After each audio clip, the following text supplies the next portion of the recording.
Okay, so good evening, everyone. So this evening, I will be discussing um, the continuation of IATA and ICAO codes. Actually, di ba na-discuss naman itong mga different airline codes last time? This is just a continuation of that. So I will now share my screen with you. Now, I will be having my discussion in advanced class because I will not be around next week because I'll be preparing for my final defense. But you can still watch this video. You may also do a rewatch of this lecture video on YouTube, and I'll be sharing some of my slides with you online. Okay, so palihog lang taog check sa inyong Google Classroom from time to time. Okay, so we'll be discussing both domestic and international airlines. Diba, unsa ganito ato ang gikuan gani class? Pila ito ka letters gani ang IATA code? So, di ba, 3 letters ang IATA code, and then if it's ICAO code, 4 kabuk yang letters. How will we identify its ICAO code?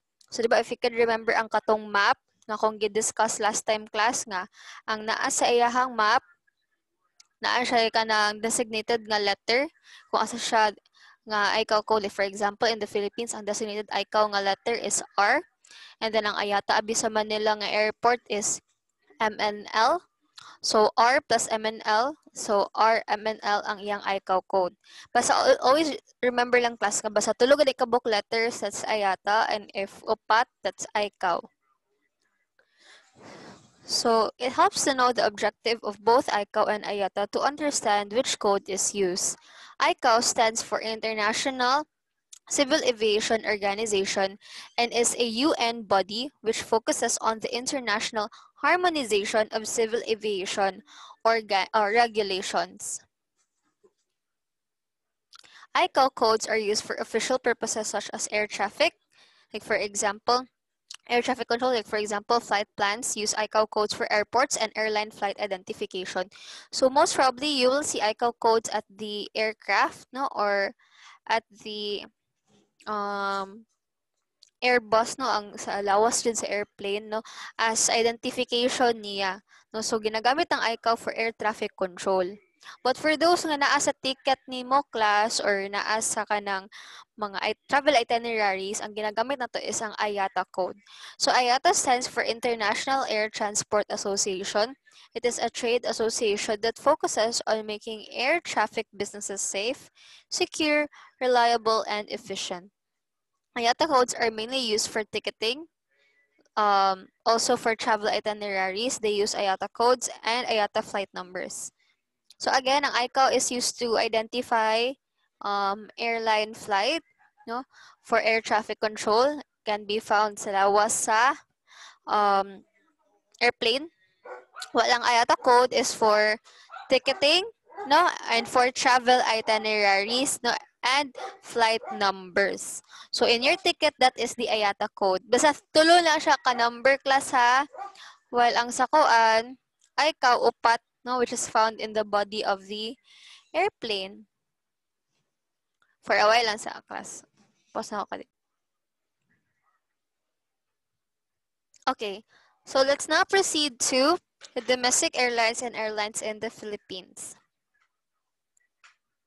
So, mao ni siya ang lista class no sa ato ang mga local or domestic nga mga airlines sa Philippines class. So, you have Sabgo or Sibugo na Sabgo. So, may image siya yung aircraft.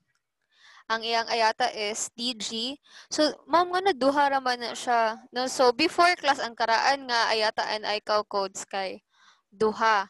No? Duha ang IATA, ang ICAO, tulo. No? So, alam mo ka-confuse mo na ang karaan niya nga koan nga ICAO codes so na. So di ba if you could remember duha ka buok IATA and ICAO codes kalabanan no naiuban nga duha, naiuban nga IATA ra ang naa, naiuban nga ICAO ra ang naa, so not be confused. So mo ni ang katong karaan nila nga ICAO codes class ha and IATA codes no nga duha pa. Karon tulo naman ato ang IATA codes karon and then upat na ang ICAO. So, ang IATA niya is DG, ang ICAO code is SRQ, yung call sign is Blue Jay. So, ang iyahang focus city is ang Manila and Cebu City. So, kalabanan silang flights, no? From Manila to Cebu and then vice versa. So, it is founded atong 1995. Next, Cebu Pacific. The IATA code for Cebu Pacific is 5J. The ICAO code is SEB. And then the call sign is Cebu. So this is just for domestic class ha. Kung maabot na ganito sa international class, same or Japon, duha tolo. Yung mga karaan nila nga ICAO code and IATA codes. Okay, next is Cebu Pacific. So you have 5J for the IATA code and SEB for the ICAO code. The call sign is Cebu. So, ang iyahang hub and focus cities or kalabanan sa mga flights kay Manila, Cagayan de Oro, Cebu, Clark, Davao, Iloilo, Calibo, and Zamboanga. So, it is founded in 1988. Next, we have PAL Express. So, PAL Express, ang iyang IATA code is 2P.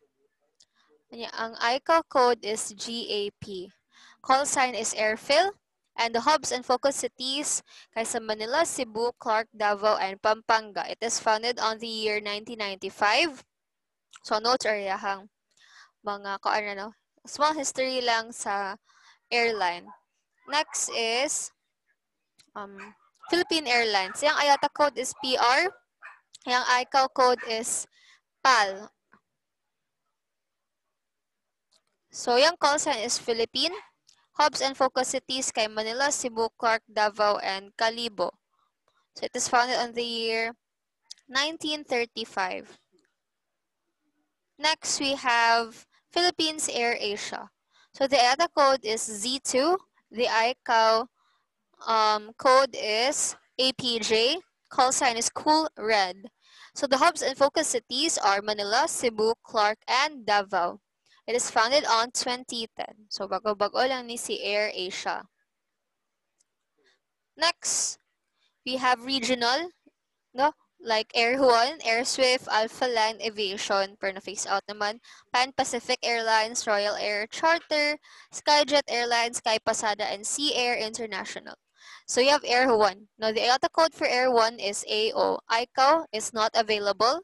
Again, there are some airlines class or airline companies, no, nga wala sila ICAO code or wala sila IATA code, no.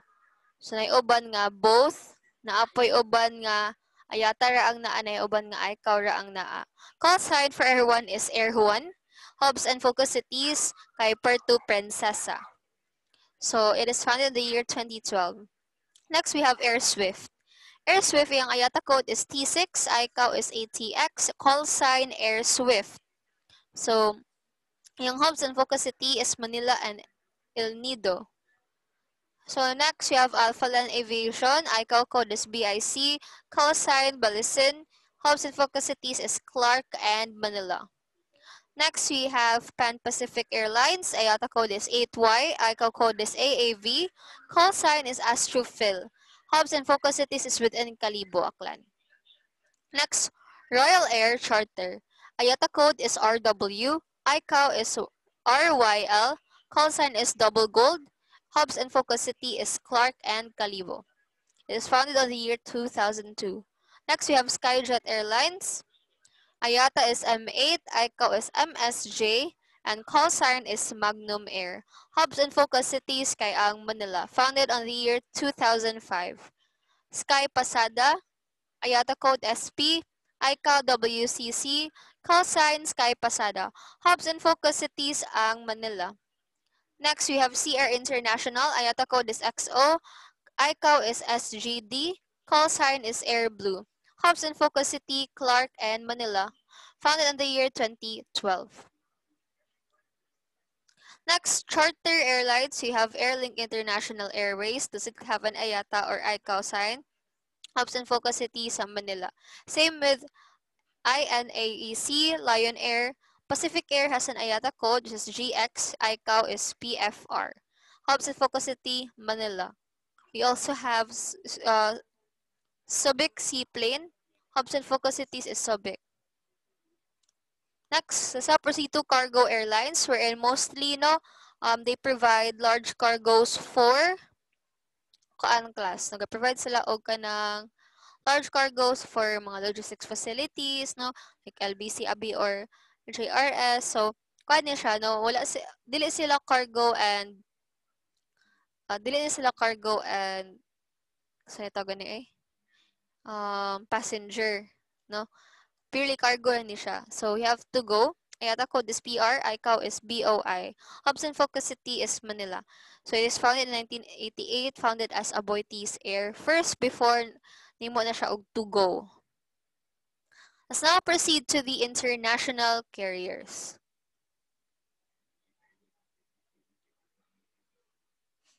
So, we have under letter A, we have American Airlines. Origin country is USA. Carrier code is AA and AAL. Next, we have Air Canada. So, origin country is Canada. Carrier code is AC and ACA. Dili ni sa airport ha, sa airlines ni siya. Nalay po tong airport codes. Airport codes mo kung gidiscuss last time. Next, Alitalia, Compagnia Aria Italiana SP. So, origin country is Italy. So, carrier code is AZ and AZA. Okay, next we have Air France. Origin country is France. Carrier code is AF and AFR. Next, we have Air Caledonia International. So, country is Caledonia. Carrier code is SB and ACI. Air New Zealand. So, country is New Zealand. Carrier code is NZ and ANZ. We have Air India. So, the origin country is India. And then carrier code is AI and AIC. Next, Aero Mexico. Country is Mexico. Carrier code is AMX. Next, All Nippon Airways Corporation. So, origin country is Japan.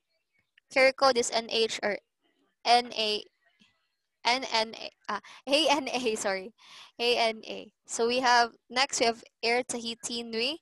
So, origin country is Tahiti. Carrier code is TN and THT. You have Austrian Airlines AG. Country is Austria. Carrier code OSAUA. Next, Air Pacific. Fiji. Carrier code FJ. And then FJI. So, AC Air Hong Kong. So, country is Hong Kong. Carrier code LD and AHK. Next, Aeroflot Russian Airlines. Country of origin, we have Russia. Carrier code SUAFL. We also have Air New Guinea, PTY. So country is New Guinea. So carrier code is PX and ANG. Next, we have Air Nippon Corporation. Country is Japan. Carrier code EL and ANK. So yun ako ni basahon tanan no. I will just be giving you this slide to study on different kinds of airline codes. Dito airport codes ha. Airport codes man to class katong name sa airport. Lahi ang airport ug ang airlines. Airlines is ang kanang provide og mga airbuses, aircrafts. Ang airport is so asa mudak for asa mulan ang mga aircrafts or airbuses. Tapos sila designated nga IATA and ICAO code. We will just focus more on the Philippines. Actually, daghan pa ni class no nabura kay ni ang gihatag sa slides pero there are 77 airline codes. So, probably after my leave, because I am on leave next week, so you'll have oral recitation regarding sa different airline codes. Okay? So, thank you so much everyone for listening.